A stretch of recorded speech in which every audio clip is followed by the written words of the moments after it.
China's parliament formally elects Xi Jinping as the country's new president. Once in a decade change of guard at the top. What is handed over to Xi Jinping and Li Keqiang is a country full of promise.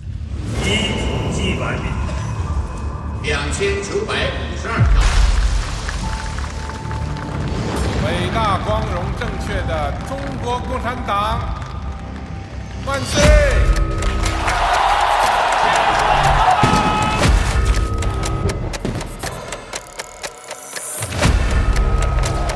这不是1-2万人的俘虏的问题，2个人的俘虏啊，也要整。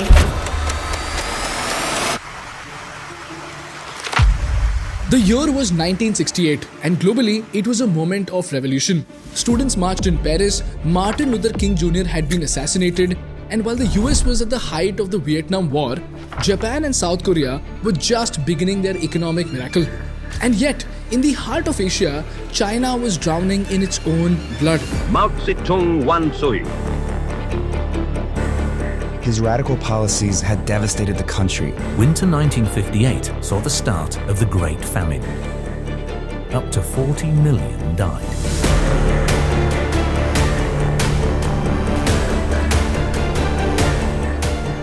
The countryside is in convulsion. Mao Zedong's dictatorship had unleashed such horrific policies that millions were starving, families crumbled, children died in their parents' arms, and villages simply vanished from hunger. Mao's failed policies had devastated the country. These people have come with reports of people dying in the fields and starving peasants eating some of the seed for next year's planting. Famished peasants gather weeds for food, anything to keep themselves and their children alive. A tragic picture of China's fight for survival. Meanwhile, in the cities, it wasn't hunger, it was terror. Teachers, writers, and even senior leaders were dragged from their homes, beaten in public, and jailed for imaginary crimes. Fear had replaced trust in the society of China. So the world's oldest civilization, once built on the values of family, wisdom, and respect, had now descended into chaos, hunger, and betrayal. And among the so-called traitors was the family of a 15-year-old boy named Xi Jinping. Xi's father had once fought beside Mao in the revolution, but one false accusation of disloyalty and the entire family was ruined. Xi was thrown out of Beijing into a poor village with no electricity, no school, and no food. For 7 long years, this was his home. He slept on flea-infested beds, hauled manure through rice paddies, and lived as the son of a traitor. But little did the people of China know that this boy, the disgraced son of a traitor, would one day rise to become the most powerful leader in China and the most dangerous man on earth.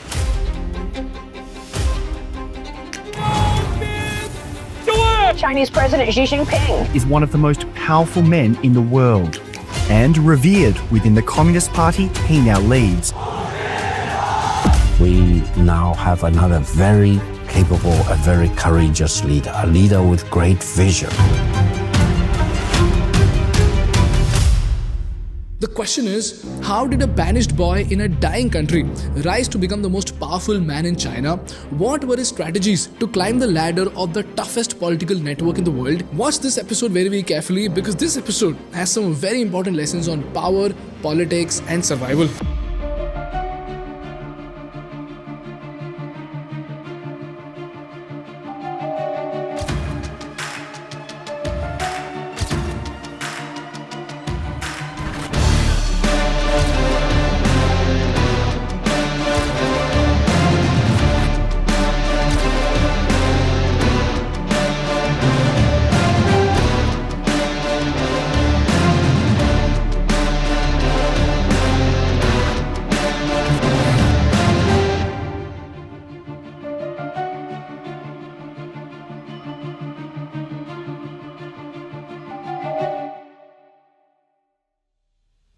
Before we move on, I would like to thank Odoo for supporting our content.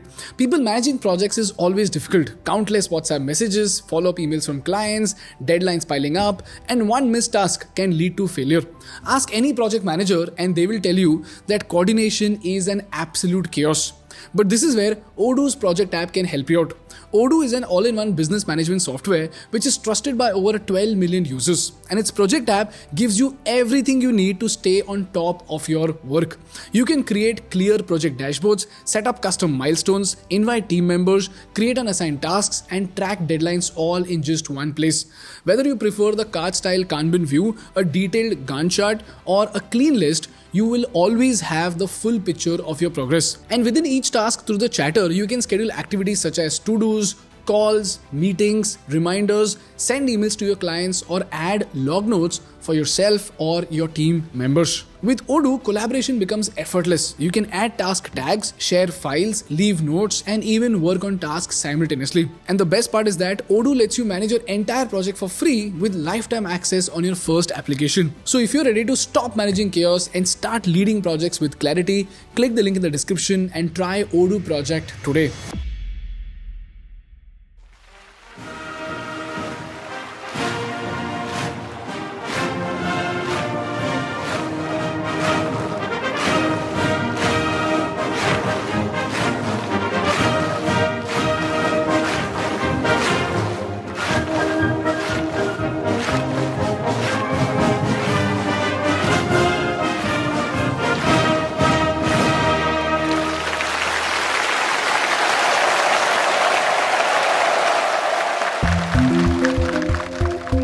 To understand Xi's rise, you must first understand the collapse of Mao's China.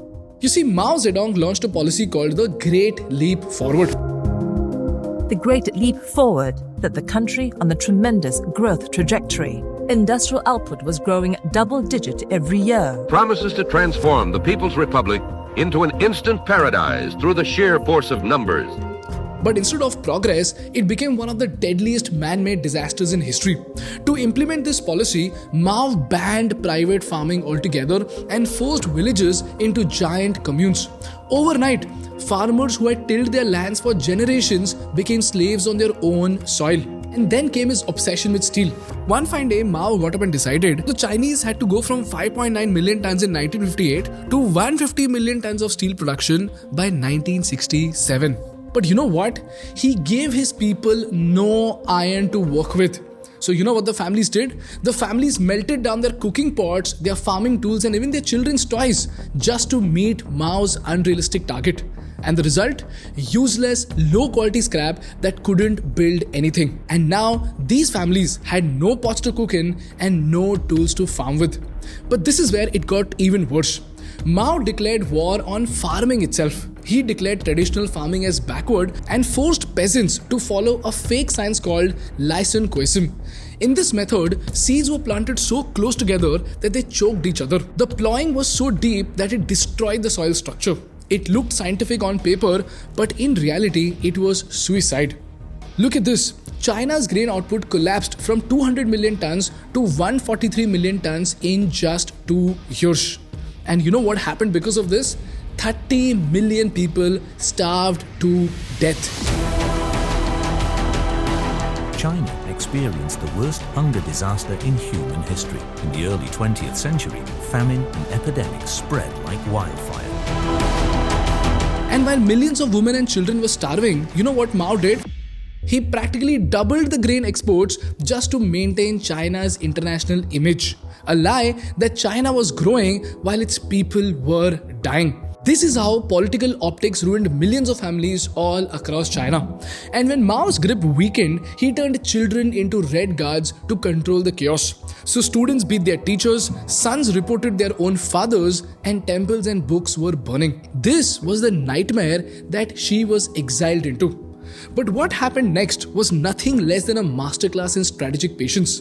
You see, Xi realized that in China, real power did not come from rebellion. It came from the Communist Party itself. So if he wanted to rise, he had to be inside the system. So he applied to join the party again and again and again. And every single time, the answer was the same. You are rejected because your father's crimes make you untrustworthy.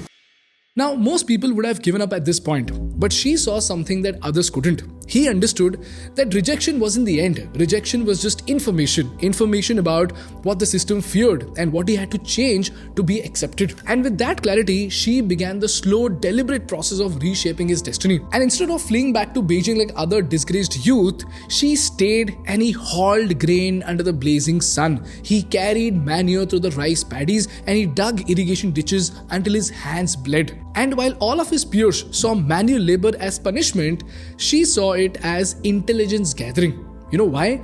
Because he wasn't just surviving, he was understanding how power flows from the ground up. And while Xi toiled in the villagers watched this former Beijing elite share their hunger, share their exhaustion, and share their daily humiliation. And something unprecedented happened. These villagers endorsed Xi for village party leadership. And by 1974, with grassroots support behind him, the Communist Party finally accepted Xi Jinping. Xi's first move after getting party membership reveals the mind of a strategic genius. In 1975, China's university system was in ruins. Colleges had been shut for a decade, the national entrance exam was suspended, and with a handful of universities that were operational, admissions totally depended on political connections and party approval. So Xi leveraged his new party status to secure admission in Tsinghua University.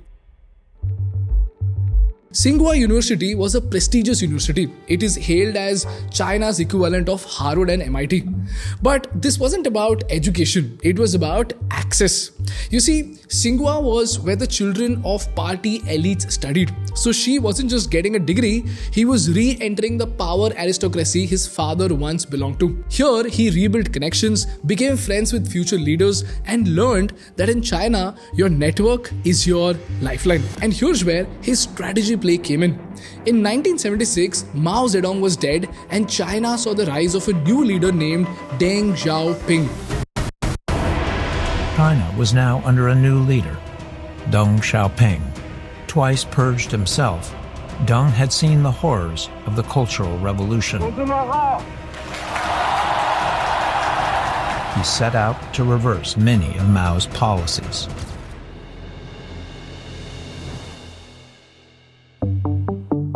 And in 1978, Deng Xiaoping finally opened the doors of China for economic liberalization. Now, when economic liberalization picked up in China, Xi's father was reinstated. He was assigned to run the Guangdong province. And this renewed influence opened doors for Xi. So he landed a prestigious position in the Central Military Commission, the supreme military authority of the Communist Party. Now, most ambitious politicians would have clung to this Beijing power position, but Xi did the complete opposite. In 1982, he voluntarily exiled himself again, this time to a poor province called Hebei. Now, the reason why this was very counterintuitive is because it's almost like a politician in India going from the core power network of Delhi to a remote state like Nagaland. At first glance, this looked absurd. Why would anyone trade the polished corridors of Beijing, where the power was concentrated, for the muddy roads of rural Hebei? For most politicians, leaving the capital meant political suicide.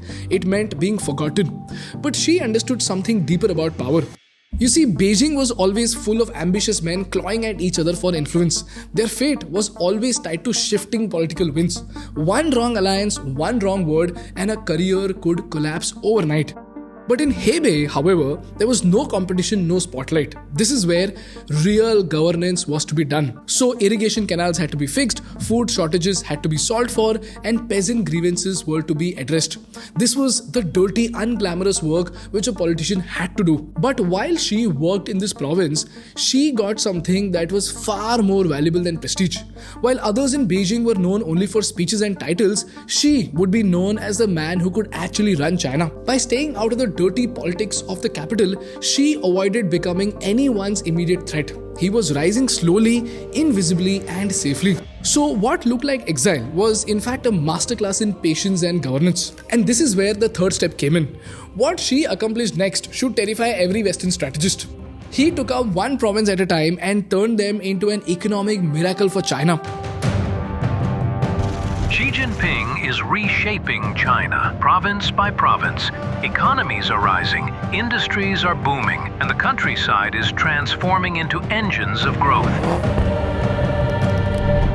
Xi Jinping had the insane track record of transforming the economies of 4 different provinces: Hebei, Fujian, Zhejiang and Shanghai. Take Zhending County in Hebei, where Xi was actually stationed in 1982. In this province, 70% of residents were farmers earning barely enough to survive. This was because of Mao's ridiculous policies. But Xi deployed a semi-suburban economic model which had 4 strategic interventions. While farmers were growing low-value grains, Xi enabled the farmers to grow high-value vegetables and fruits. Since the farmers were uneducated and unaware, he enabled government-provided greenhouse materials. And technical training was also given to the farmers so that they could enhance their yield. He also gave the farmers direct access to sales channels to urban consumers. On top of that, he also gave them performance-based rewards. And the result? Farmers earning 60 yuan per month suddenly started making 2,000 to 2,400 yuan per month, and annual incomes jumped to 10,000 yuan. Today, Zhending ranks among Hebei's top 10 economies. And since 1978, its GDP and per capita income have grown over 300 times. This is how Xi Jinping established himself as a master governor. And then came Xi Jinping's golden opportunity that made him one of the most powerful men in China. This opportunity was the opportunity of Shanghai's corruption test. In 2006, then Communist Party Secretary of Shanghai, Chen Liangyu, was sacked in one of China's highest-level corruption investigations. Xi Jinping was chosen to replace him in what was a major step up in his political career. You see, Shanghai is the financial capital of China. But the problem in 2006 was that it was rocked by a massive corruption scandal. And because the 2008 Beijing Olympics was right around the corner, this was a very, very big challenge. Because the Beijing Olympics was China's propaganda instrument to actually showcase to the world that the Chinese model had been successful. And the problem was that in Shanghai, the party chief himself had embezzled $400 million from the city's pension fund. So, with the 2008 Beijing Olympics approaching, China needed Shanghai stable and scandal-free. And this is where Xi was brought in to perform a surgical operation in China's most important city. And guess what? His method was executed with surgical precision. And here's what he did. He declined special privileges like private villas and luxury trains. He cancelled lavish banquets and excessive ceremonies. And he encouraged Alibaba and other firms to set up finance and tech operations in Shanghai. This reassured foreign investors that Shanghai's investment climate was still safe. And the best part was that he was able to maintain an impressive 12.9% growth in spite of the political chaos. And finally, China was ready for the Beijing Olympics of 2008, which was held in a stunning manner. 多年的期待，7年的筹备，第29届夏季奥林匹克运动会终于在北京。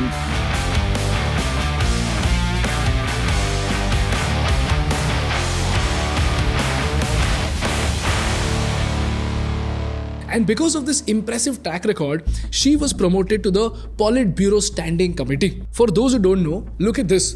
The Chinese Communist Party is a giant pyramid. It has 92 million members at the bottom, but as you climb up, the numbers shrink dramatically and the power becomes absolute. At the base, you have the National Party Congress, 2,300 delegates who meet once every 5 years. But out of them, some are chosen to move up into the Central Committee of about 380 members.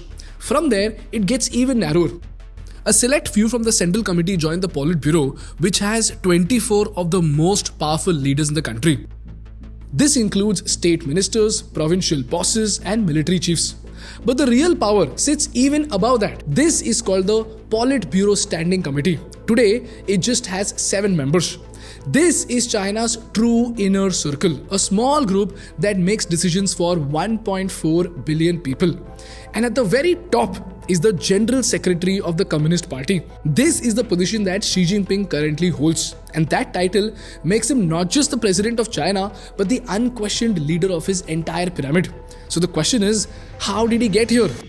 Well, when Xi Jinping was promoted to the Standing Committee, it wasn't just a new job. It was entry into the room where every major decision about China was taken. From economy to military to even censorship was decided at this table. Now, the people deciding on the top leadership at that time, they wanted an experienced, polished person who was neither too ambitious nor too strong.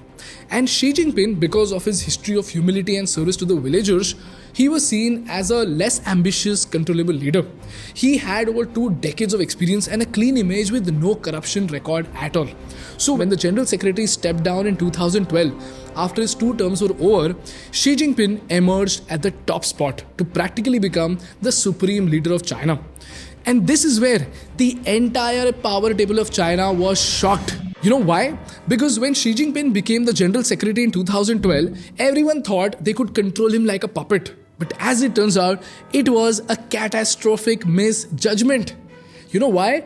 Because Xi went on a firing spree, and under the banner of anti-corruption, he systematically eliminated every potential rival in the system. Hundreds of senior officials disappeared, top military generals vanished, and political competitors were neutralized.